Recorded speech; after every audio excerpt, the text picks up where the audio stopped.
योऽन्तः प्रविश्य मम वाचमिमां प्रसुप्तां सञ्जीवयत्यखिलशक्तिधरः स्वधाम्ना अन्यांश्च हस्तचरण श्रवणत्वगादीन् प्राणान्नमो भगवते पुरुषाय तुभ्यम्। श्रीवीरराघवदयार्द्रकृपावतारम् श्रीजानकीश पदपद्मपरागभृङ्गम् श्रीश्रीधरार्य चरणाम्बुजलग्नमौलिम् श्रीदेशिकार्य घनश्यामगुरुं नमामः।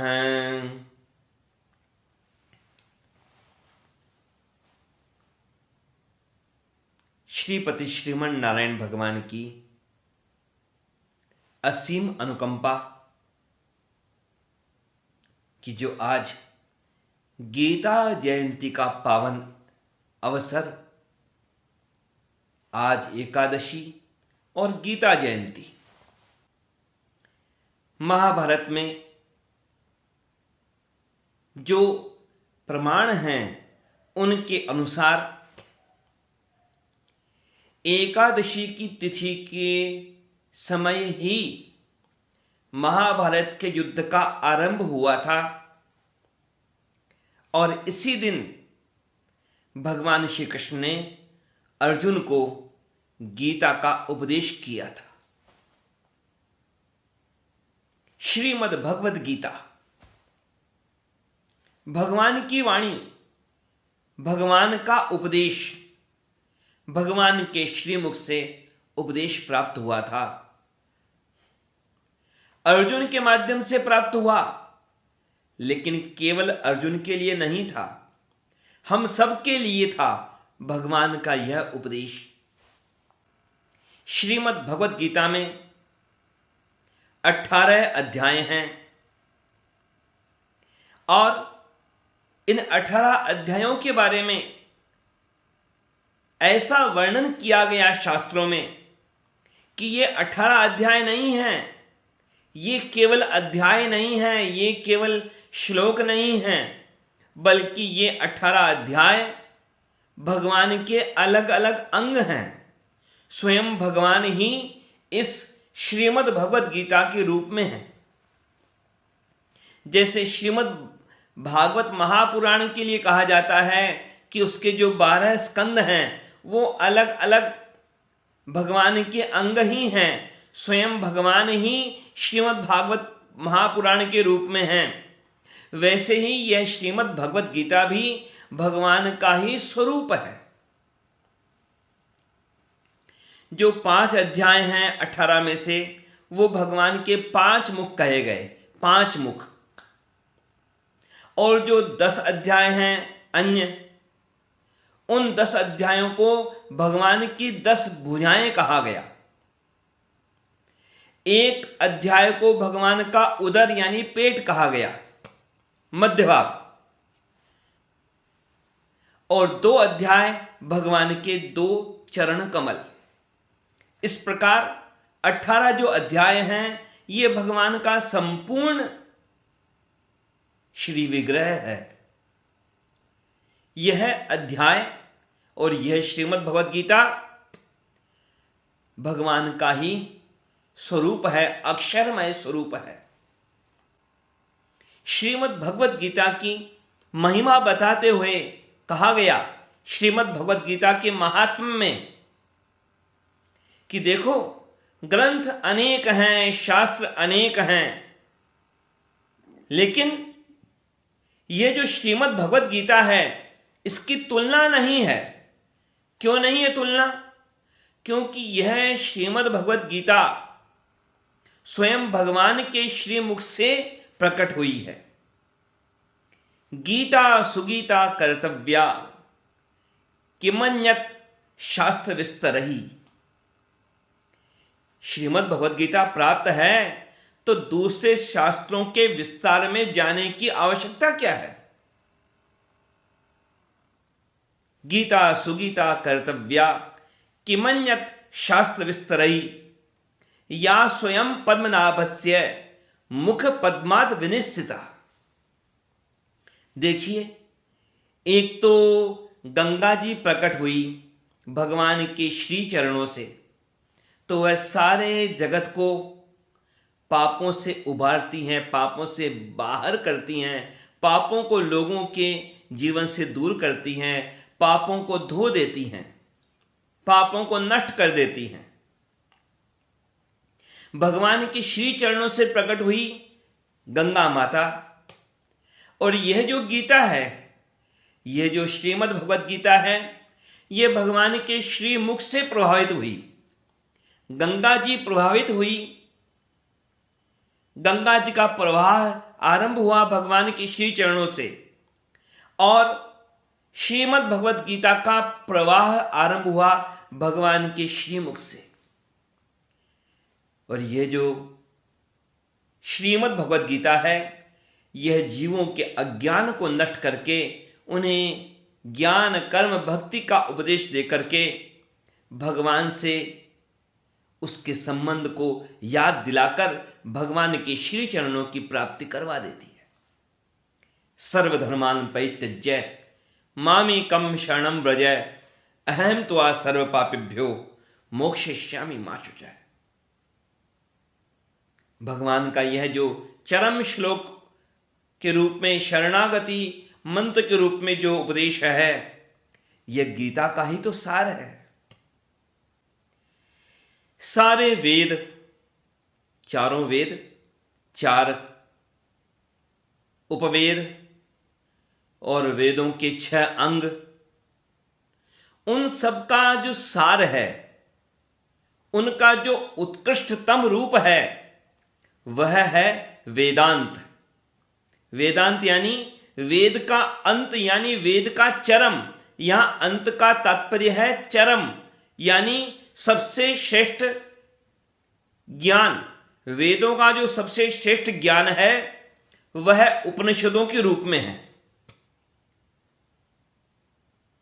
और उन्हीं उपनिषदों का जो सार है, वह प्रकट हुआ भगवान के द्वारा इस श्रीमद् भगवद गीता के रूप में। एक बड़ा सुंदर रूपक कहा गया इस बारे में कि मानो सारे उपनिषद तो हैं मानो गाय, सारे उपनिषद हैं मानो गायें, और उन गायों का जो दूध दूहने वाला कौन है? दूध दूहने वाले तो हमारे श्री कृष्ण भगवान। भगवान श्री कृष्ण तो ग्वाला के रूप में रहे, बहुत लीलाएं की उन्होंने। तो भगवान श्री कृष्ण है ग्वाले, गौओं का दूध दूहने वाले। तो यहाँ सारी गायें कौन है कि सारे उपनिषद जो हैं वो गौओं के रूप में हैं। यहाँ पर सारे के सारे जो उपनिषद हैं वो मानो गौएं हैं, और भगवान श्री कृष्ण मानो हैं उनके ग्वाले, गौओं को दूध दूहने वाले।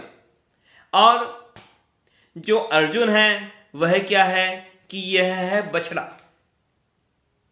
जब तक बछड़ा नहीं होगा गाय के सामने, तब तक गाय दूध नहीं देती। ये एक स्वाभाविक बात है। आरंभ होता है दूध देने का गाय के द्वारा कि जब पहले बछड़ा गाय के थन पर मुंह लगाए, तब गाय दूध देना आरंभ करती है। ये एक स्वाभाविक प्राकृतिक क्रिया है। और अर्जुन यहां पर बछड़े के रूप में है, माध्यम हुआ कि सबको दूध मिल सके। और जितने ज्ञानी हैं, जितने भक्त हैं, वो सब हैं उस दूध का पान करने वाले। और ये दूध क्या है? ये दूध है श्रीमद् भगवद गीता रूपी अमृत। सर्वोपनिषदो गावो दोग्धा गोपाल नंदन पार्थो वत्सः सुधीर भोक्ता दुग्धम गीतामृतम महत। आगे भी बड़ी सुंदर बातें कही गई इस बारे में कि स्नान करता है व्यक्ति कि ताकि शरीर का मैल मिट जाए, साबुन लगाता है और फिर साबुन को पानी से वापस हटाता है। शरीर को स्वच्छ करने के लिए स्नान करता है, रोज रोज करता है, पता नहीं कब से करता आया है। अब शरीर का मैल छुड़ाना हो तो जल से स्नान करना होगा, और पापों के मेल को दूर करना हो तो गंगा जी या अन्य जो तीर्थ हैं उनमें स्नान करना होगा। लेकिन सारे के सारे अज्ञान को मिटाने के लिए, अज्ञान रूपी मैल को मिटाने के लिए, संसार में जो उलझे हुए हैं, ये जो काम क्रोध लोभ मोह छल कपट राग द्वेष, पता नहीं कितने तरह के दोष हैं, इन सब को मिटाने के लिए एक ही उपाय है कि यह जो श्रीमद् भगवद गीता रूपी जो सरोवर है इसमें डुबकी लगाई जाए तो सारे दोष मिट जाएंगे। मल निर्मोचनम पुंसाम जल स्नानम दिने दिने सकृत गीतांभसि स्नानम संसार है मलनाशनम। अब जिनको संसार ही अच्छा लगता है, संसार में ही अपने मन को अटकाए रखना, संसार में ही अपने मन को अटकाए रखना जिनको अच्छा लगता हो, जिनको संसार की ही धन संपत्ति मान सम्मान उनमें ही अपने मन को जो अटकाए रखते हैं, उनकी तो बात क्या कही जाए। लेकिन जो संसार के बंधनों से मुक्त होकर भगवान के श्री चरणों की प्राप्ति चाहते हों, संसार के सारे बंधनों से जो मुक्त होना चाहते हों, उनके लिए तो श्रीमद् भगवद गीता से बढ़कर किसका सहारा। लोग कभी चाय पीते हैं, कभी दूध पीते हैं, पानी तो पीते ही रहते हैं, और भी पता नहीं क्या क्या पीते हैं, लेकिन वास्तव में तो ये जो गीतामृत है, इसका जो ज्ञान है, इसका जो पान कर ले, गीता रूपी गंगा जल का जो पान कर ले, उसका पुनर्जन्म नहीं होता। वह संसार के बंधनों से मुक्त होकर भगवान के श्री चरणों की प्राप्ति कर लेता है। भारतामृत सर्वस्वम विष्णु वक्ता विनिश्चितम गीता गंगोदकम पीत्वा पुनर्जन्म न विद्यते। गीता गंगा का जो आचमन कर ले, जिस गीता के ज्ञान का हृदय में आस्वादन कर ले, फिर उसका पुनर्जन्म नहीं होता, वह तो भगवान के श्री चरणों की प्राप्ति कर लेता है। यद गतवान निवर्तन्ते तद्धाम परमम मम। बड़े से बड़े पुण्य कर लो, बड़े से बड़े दुनिया की दृष्टि में बड़े बड़े पुण्य कर लो, पर उन पुण्यों का फल स्वर्ग में जाके भोग लो, लेकिन वापस आना पड़ेगा संसार के बंधनों में ही।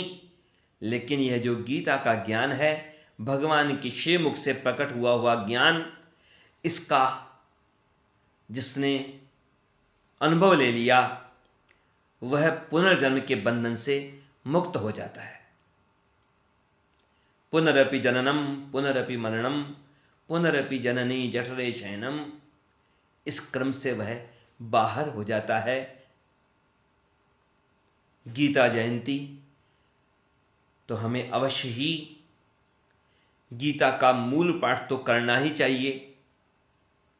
वैसे तो रोज ही कुछ न कुछ स्वाध्याय होना चाहिए, लेकिन एक दिन तो गीता जयंती के दिन तो गीता का